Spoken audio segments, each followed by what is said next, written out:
رمضان كريم برامج كعافماتك وعيقلية بش رمضان كالكال هوسبيتال كالأصو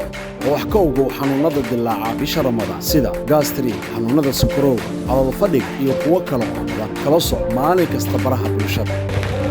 bismillahir rahmanir rahim Ramadan mubarak maanta waxaan ka hadli doonaa howlgabka wadnaha iyo saameynta uu ku leeyahay Ramadaanka howlgabka wadnaha uu ku dhaco waxay tahay wadnaha inuu shaqadiisa hoos u dhac ku imaado oo gudan waayo waajibaadkii laga rabo wadnaha bisha barakeysan Ramadan inta lagu guda jiro waxaan fiirinaynaa dadka wadnihiisa uu howlgabka yahay dad waxaan u kala qaadanaynaa ilaa iyo laba qaybood dad howlgabka wadnaha uu yahay xaalad fudud oo cusub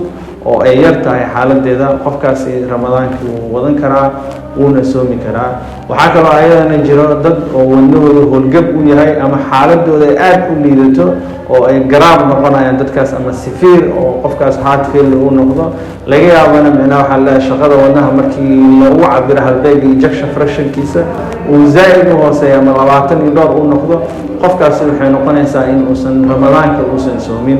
waxa kale oo ayadana muhiim ah marka laga hadlayo Ramadaanka iyo qofka marka uu yahay howlgab waxa mar walba muhiim ah in uu dhakhtarkiisa la kaashado si loo ogaado qofkan inuu yahay qof oo dhiigkarkiisa oo